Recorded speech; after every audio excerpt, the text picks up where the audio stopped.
Ooh, that sugar sweet, you got what I need. Sipping on the potion, all that good emotion, just my kind. 이번 시간에는 22년도죠. 경제정책 방향과 부동산 정책 내용에 대해서 알아보도록 하겠습니다. 우선 전월세 시장의 안정화를 위해서 정부에서 발표한 내용이 있는데요. 지금 자세히 보시게 되면 사실 속과 겉이 조금 달라집니다. 전월세 계약을 직전 대비 5% 이내로 올린 후에 2년간 유지를 하는 임대인에게는 제일 중요한 부분입니다. 양도세, 비과세 적용을 받기 위해서 실거주 기간을 2년이죠.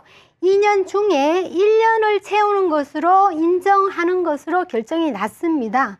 허나 실거주 요건을 채우기 위해서는 실제로 임차인을 내보내는 상황을 막겠다는 취지인데요. 다음에 문구를 보시면 공시지가 9억 이하 및 1세대 1주택자만 적용이다. 근데 내용을 자세히 보시게 되면 조금 다릅니다. 그래서 제가 겉과 속이 좀 다른 내용이라고 미리 말씀을 드렸는데요. 1세대 1주택자만 적용이 되는 요항인데 실제로 보면 양도세, 비과세 적용을 받기 위해서는 실제 거주를 2년 중에 1년을 채워야 됩니다. 사실 1년을 채우기 위해서는 실제 거주하고 있는 임차인을 이게 내보내는 걸 막는 취지인데 1년을 채우기 위해서는 실제로 임차인을 내보내야 되는 거죠. 그렇기 때문에 1세대 1주택자만 적용이 되는 것이 적용이 된다고 하지만은 실제로 내용을 들어가 보면 적용 대상이 아닙니다. 고로 다주택자한테는 적용이 안 되는 대상이지만은 이 내용으로 봐서는 실제 다주택자들에게 적용이 되는 이런 내용이라는 거죠. 그리고 이 적용 시기를 보시면 내년 12월 31일 날 계약 분까지만 적용이 가능하다. 그러면 23년도부터는 적용을 안 하는지 한번 지켜볼 수 있겠습니다. 그리고 임차인의 월세를 세액 공제를 보시게 되면 한시적으로 내년에 한시적으로 12%에서 15%로 상향을 했습니다. 그리고 주택 공급 부분을 보시게 되면 기존에 발표한 부동산 공급 대책이 속도를 많이 내고 있습니다. 이사 대책 때 발표를 한 이러한 후보지라든지 지구 지정 또는 사업 계획을 굉장히 속도를 많이 높일 예정에 있고요. 특히 이제 공공정비 사업이나 소규모 주택 정비 사업, 그리고 도심 공공복합 사업 이런 후보지도 지속적으로 계속 발굴을 한다 이렇게 보시면 되겠고요. 작년에 8.14 대책에서 제시한 대로 태능지구, 과천, 마곡, 조달청 이러한 부지들은 이미 인허가 절차를 서두르고 있고요. 이사대책 신규 공급 택지는 내년에 지구 지정이 완료가 돼서 23년도는 이러한 계획 수립과 사전 청약이 이제 시작이 된다고 보시면 되겠습니다. 사전 청약 대상을 보시면 6만 2천 가구에서 많이 늘렸죠. 6만 8천 가구로 상향을 했고요. 여기에 단기적인 공급을 또 확대할 계획에 있다고 보시면 되는데요.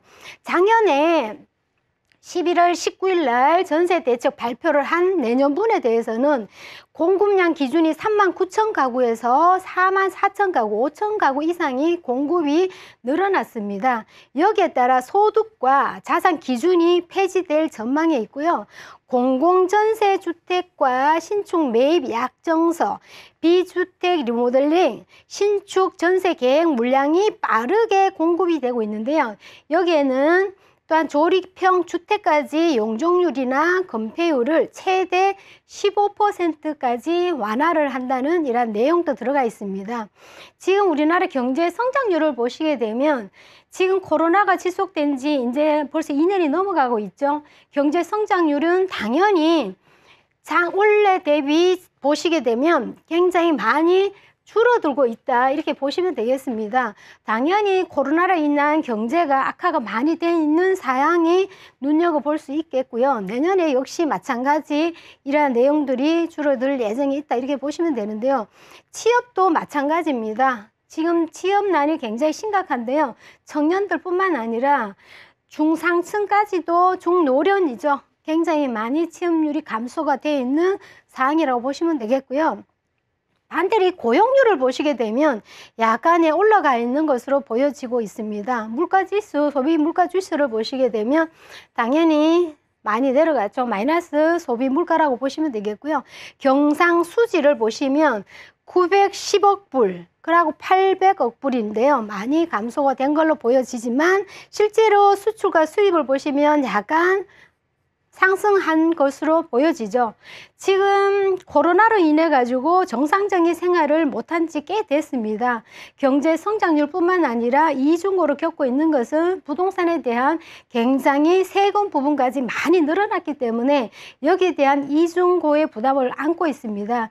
내년에는 이 부동산이 정권이 바뀌면서 어떤 대책이 나올 거라는 것은 미리 짐작을 하셨는데요. 거기에 따라서 많은 변화보다는 좀 더 늘어나는 세금이 더 감당하기 어려운 상황이 되다 보니 경제 성장뿐만 아니라 모든 것이 조금 위축되는 경기다, 이렇게 말씀을 드릴 수 있겠습니다.